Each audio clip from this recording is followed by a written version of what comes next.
हरिओम. चिंतन. प्रवचन क्रमांक 65. सारथ्य. आपल्या जीवनाला जर सुकाणू नसेल असले तर ते सुकाणू नियंत्रित करणारा जर योग्य नसेल तर आपण भरकटतो आणि कैवल्यानंदाऐवजी सुखदुःखात जगतो. कारण आपल्याला अतिप्रगल्भ बुद्धी, तीक्ष्ण विचारशक्ती, दीर्घ स्मरणशक्ती, अजब कल्पनाशक्ती आहे. यामुळे आपल्याकडून दशदिशांनी वेध घेतले जातात. तथापि संचित संपविणे, आत्मपरब्रह्म पुरुषोत्तमासाठी साक्षीत्वाने सृष्टी अवलोकन करून अनुभवणे आणि अंतिमतः मुक्ती प्राप्त करणे, 84 लक्ष देहांची आत्मयात्रा संपन्न करणे, यासाठी आपले जीवन जगले गेले पाहिजे. ही आपल्या जीवनाची सीमारेषा आहे, चौकट आहे, बंधन आहे. या सीमेच्या पलीकडे, या चौकटीच्या बाहेर, या बंधनाच्या कक्षेत नसलेले जर आपल्या आकलनाच्या टप्प्यात आले तर आपण साक्षी राहून त्याचे आत्मपरब्रह्म पुरुषोत्तमासाठी केवळ अवलोकन करायचे आहे. याला आत्मबंधन असे म्हटले जाते. याचे 2 अर्थ आहेत. 1. आत्म म्हणजे अंशात्मा असलेले आपण, स्वतःलाच आखून घेतलेली सीमारेषा, चौकट, बंधन पाळायचे. आणि 2. आत्म म्हणजे आपले मातुल, आत्मपरब्रह्म पुरुषोत्तम यांच्या वैश्विक आध्यात्मिक तत्त्वज्ञानाची स्वतःच्या आचरणामध्ये अंमलबजावणी करून इतरांसाठी त्याचा प्रचार आणि प्रसार करायचा. प्रत्येक मानव स्वतंत्र विचाराने जगतो. तो निसर्गतःच पारतंत्र्यात अडकू शकत नाही. स्वातंत्र्य ही त्याची जन्मजात खोड आहे. यामुळे चौकट, सीमा, बंधन झुगारून तो जर या कक्षाच्या बाहेर जगू लागला तर तो आपोआपच जीवनामधून बाहेर फेकला जातो आणि आयुष्य जगू लागतो. यामुळे संचिताचा ससेमेरा मागे लागून तो जन्ममृत्यू असे फेरे घेत राहतो. प्रत्येकजण स्वतःचे एक स्वतंत्र व्यक्तिमत्व जपत असतो. हा त्याचा मी असतो. गतसंचिताप्रमाणे तो जगत असतो. परंतु त्याला बंधने घातली तर तो अनिर्बंध वागतो. कायदा केला तर तो बेदिक्कत कायदा मोडतो. धर्माची भीती घातली तर तो जास्तच बहकतो आणि अधर्माने वागतो. कारण येथे त्याच्या अहंकाराला ठेच लागते, धक्का लागतो, हे त्याला सहन होत नाही. परंतु अशाला जर मोकळा सोडला तर सर्वसाधारणपणे कुटुंब, समाज इत्यादी जबाबदारीची जाणीव ठेवून त्याचा तो नैसर्गिकपणे जगतो. त्या मर्यादा आपोआप पाळतो. कारण त्याच्या जीवनाचे सुकाणू त्याच्या मनाच्या ताब्यात नसते, तर ते नैसर्गिकपणे जीवात्म्याच्या ताब्यात असते. त्यातून कोणी वेगळा मार्ग अवलंबिला तर त्याला त्याच्या प्रारब्धावर सोडावा. कारण अशाच्या जगण्याचे सुकाणू त्याच्या मनाच्या नियंत्रणाखाली असते. त्याला आपण सुधारायला जाऊ नये. असा कधीही सुधारत नाही. आपल्याला मनस्ताप मात्र होतो. योग्य सुकाणूचे उत्तम उदाहरण म्हणजे महाभारतामधील रथामध्ये बसलेला अर्जुन आणि त्या रथाचे सारथ्य करणारे श्रीकृष्ण. जेव्हा अर्जुन त्याच्या नैसर्गिक नियतीने दिलेल्या प्राप्त कर्मयोगापासून दूर जाऊ लागला तेव्हा श्रीकृष्णाने त्याला गीतोपदेश केला आणि त्याला त्याच्या कर्तव्यकर्माची आठवण करून दिली. याचबरोबर त्याला वैश्विक आध्यात्मिक तत्त्वज्ञान सांगून ताळ्यावर आणला. तथापि सर्व सांगून झाल्यावर त्याच्या अंमलबजावणीसाठी त्याला मोकळीक दिली, स्वातंत्र्य दिले. जेव्हा अर्जुन सखियांविरुद्ध लढाई करणार नाही असे ठामपणे म्हणाला तेव्हा श्रीकृष्णाने ओळखले की त्याच्या जगण्याचे सुकाणू मनाच्या नियंत्रणाखाली गेले आहे. एरवी असे होण्याचे काहीच कारण नाही.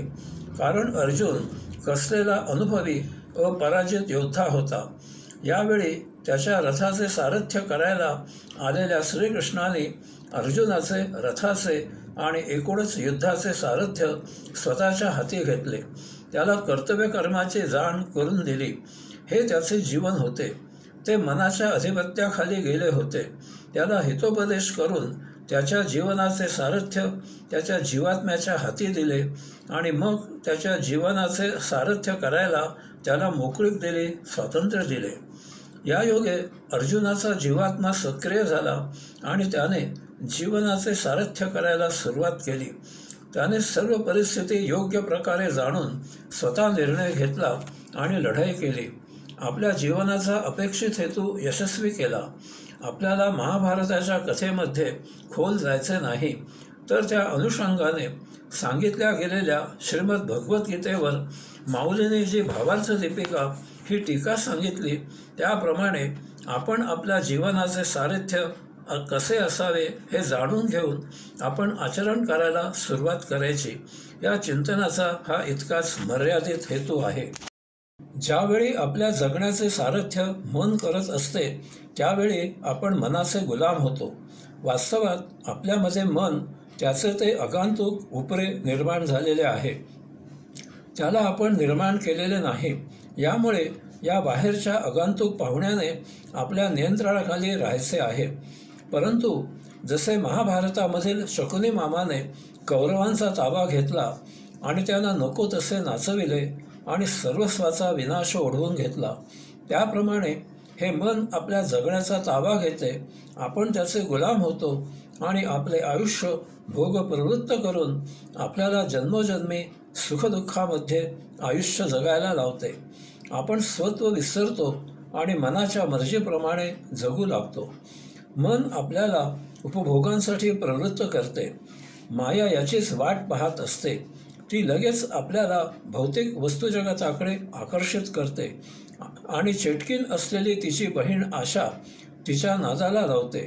ती सांगते, अमुक कर म्हणजे तुला तमुक मिळेल. यथा कालावधी आशा करणे हीच आपली वृत्ती तयार होते. आशेमागे धावता धावता आपले दमछाक होते. आपण आशेप्रमाणे विचार करतो आणि त्या विचारामागे भटकत राहतो आणि भरकटतो. यामुळे आपल्याला कधीही आनंद मिळत नाही. तरीही आपल्याला आपले विचार योग्य की अयोग्य अशी शंका येत नाही, कारण आपल्या जगण्याचे सुकाणू मनाकडे असते.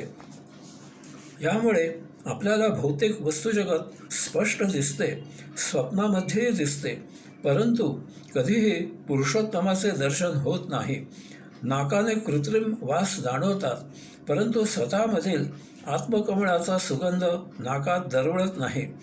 कानाने बारीक सारीक आवाज ऐकायला येतात, परंतु स्वतःच्याच अंतःकरणामधील त्याचे स्पंदन ऐकायला येत नाही.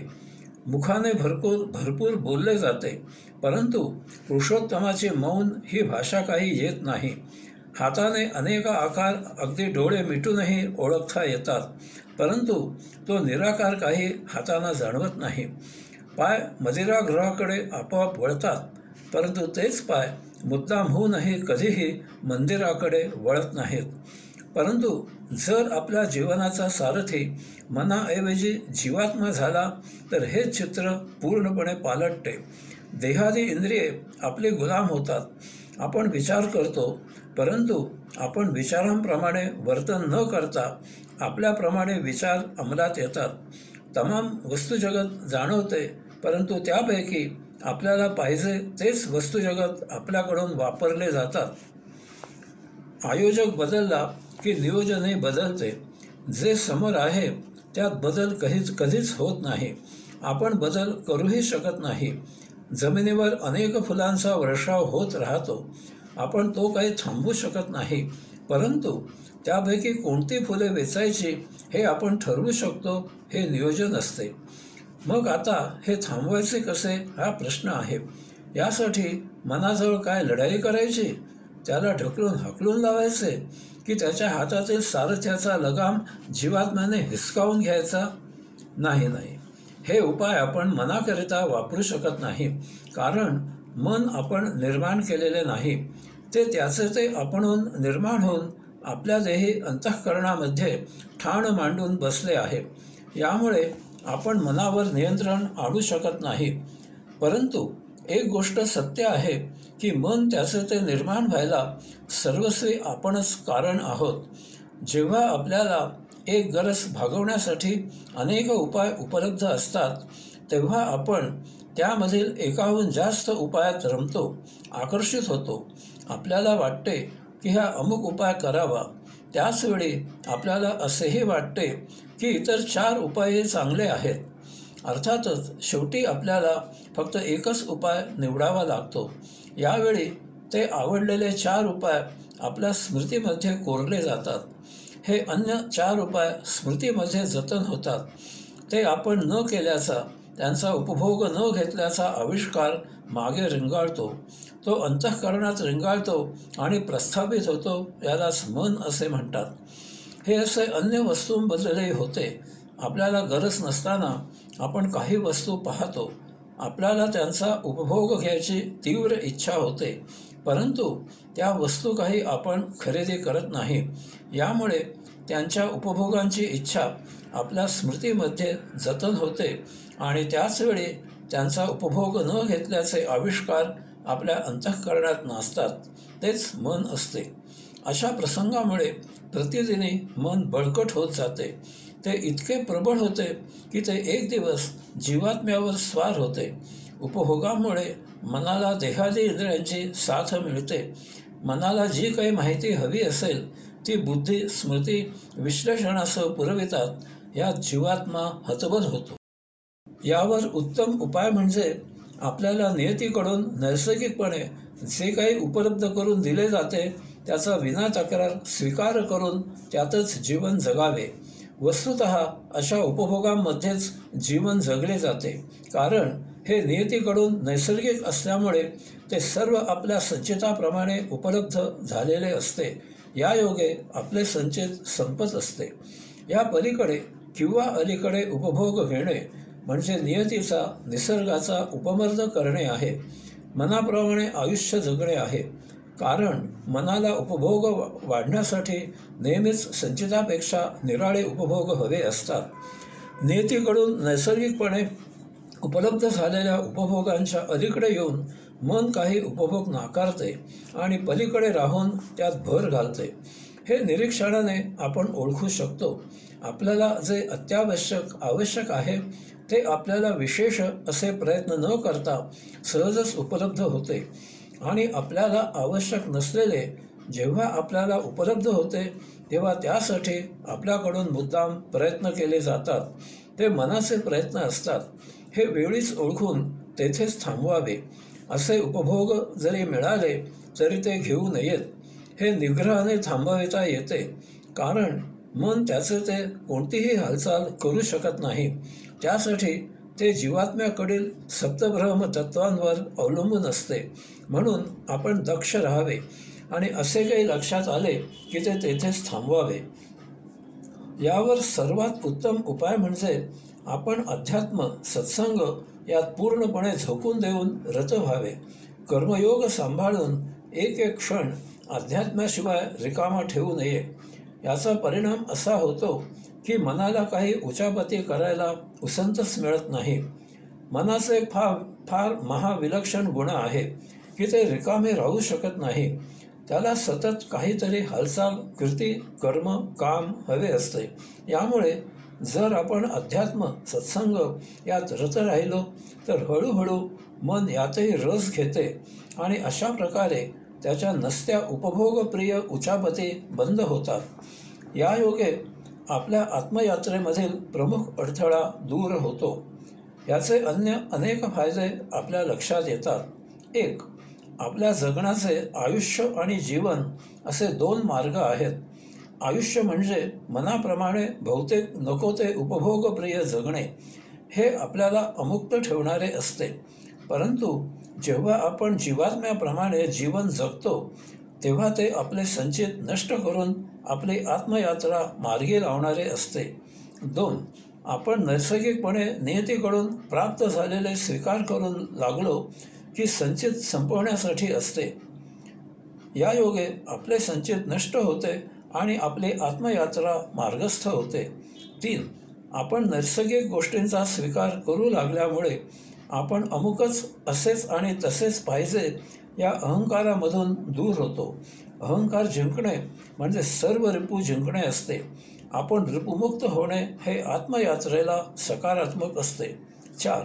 नित्य जीवनात मनाचे सहकार्य मिळू लागल्यावर आपण भूत आणि भविष्य यात रममाण न होता आत्ता या क्षणी जे आहे त्या वर्तमानाचा स्वीकार करून जगू लागतो. यायोगे मन पुन्हा कधीही उचंबळून येत नाही. वर्तमानाचा स्वीकार म्हणजे जीवात्म्याच्या अधिपत्याखाली जगणे. मुक्तीचा क्षण भूत किंवा भविष्यात नसतो, तो वर्तमानात आत्ता समोर सतत उपलब्ध असतो. वर्तमानात जगू लागल्यावर या क्षणाची चाहूल लागते, आपल्याला त्याची जाण येते. यथाकाळी आपण मुक्त होतो. 5. कर्मयोग करून अध्यात्म सुरू असल्यामुळे आपण माऊलींच्या हरिपाठामधील उपदेशाप्रमाणे असोनी संसारी मुक्तीची यात्रा करत राहतो. 6. यात एक प्रत्यक्ष फायदा असा आहे की आपण आपोआपच स्वधर्माने प्राप्त स्वकर्म करू लागतो. यायोगे कर्मयोगाचे सर्व फायदे आपल्याला आपोआपच मिळतात. 7. कर्मयोगामुळे भक्तियोग आणि ज्ञानयोग आपल्यामध्ये सहजच प्रविष्ट होतात. आपल्या जीवनाला सारथी योग्य मिळाला की बाकी सर्व काही आपोआप सहजच साध्य होते. म्हणून महाभारत युद्धामध्ये श्रीकृष्णाने अर्जुनाचे सारथ्य आपणहून पत्करले.